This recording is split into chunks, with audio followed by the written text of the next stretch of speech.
You ever realize you've been invisible your whole life, and it hits you in the middle of someone else's wedding? Mine started with a place card, white, embossed, perfect, that read, Elena Cho. Table 18. The table beside the kitchen doors. Where the servers slip in and out like ghosts, where the air smells like burnt butter and resentment. That's where they put me, the place where families seat the people they can't quite delete from the guest list. Sorry about the seating, my cousin whispered, brushing past me with champagne breath. Noah said it was limited space. You know. She made that vague hand motion, the universal symbol for terminally single and professionally confusing. That I smiled. Because that's what I always did. Smile. Pretend. Absorb the small humiliations quietly. What Noah didn't know, or maybe didn't want to know, was that I'd heard him last month. On the phone with his fiancée, just stick Elena somewhere in the back, he'd said, she won't care. She never brings anyone anyway. Probably spending another Saturday night with her laptop. He wasn't wrong about the laptop. He just never bothered to ask why. The ceremony was stunning, an ocean of white roses, chandeliers like galaxies hanging from the ceiling. The kind of luxury that hums louder than love. Noah had married into the Kavanaugh family, owners of a hotel empire, people who use legacy as a conversation starter. I'd heard it all before. Noah's really moving up in the industry, my mother would beam. Such a stable career. Unlike some people. Some people. Always said like a stain that I was 32. Unmarried.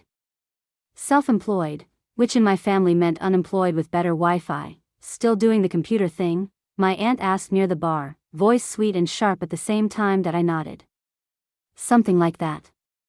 Well, maybe you'll meet someone tonight, she said, as if a man could fix the hole she imagined in me that I didn't bother explaining. Because people like her didn't listen, they waited to speak. Dinner started. Table 18 was a collection of strangers, overflow guests. A cousin from out of state, a married couple I didn't know, someone's college friend. No one asked who I was. No one cared. So I did what I do best, opened my phone. 3 new emails from my executive team. A message from my lawyer. Subject line, final merger documents, ready for signature. I was about to become one of the youngest CEOs to sell a company for over $2 billion, and yet, here I was, beside the kitchen door, pretending to care about small talk. The best man stood, glass raised. A toast to the happy couple. Laughter. Applause. Another speech followed, Noah's new uncle-in-law, a man who'd made his fortune judging other people's worth. That he looked at me when he said it. Some people think you can build a career hiding behind a computer screen. But real success, real work, that takes showing up. The words sliced through the air like a quiet knife. A few glances flicked my way.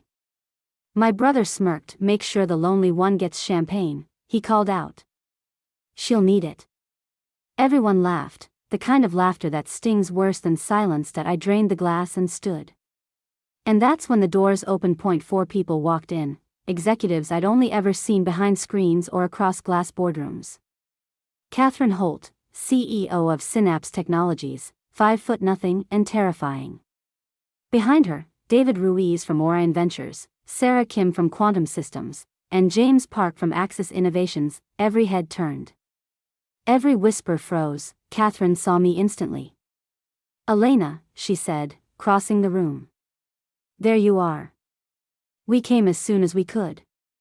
She hugged me, right there, under a chandelier the size of my brother's ego. David clapped my shoulder.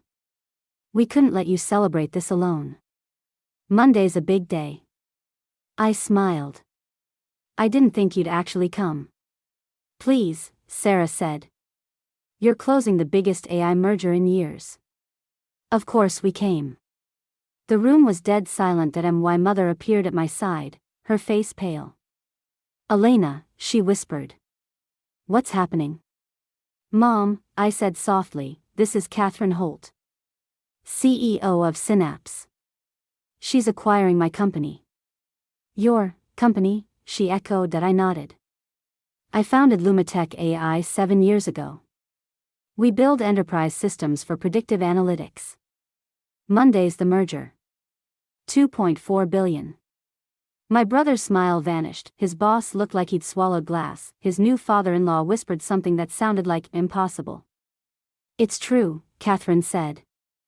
Elena's platform is the most advanced in the market. We've been negotiating for months. She'll retain a 60% equity share. That's when my mother swayed. David caught her elbow. You okay, Mrs. Cho?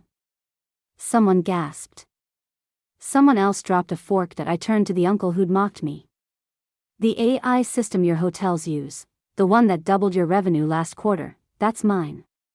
My company built it. He blinked, color draining from his face. My brother whispered, you're lying. I looked at him, steady, calm. You toasted to real success while standing in a room powered by my technology. Amber, his new wife, started crying. Not dainty tears.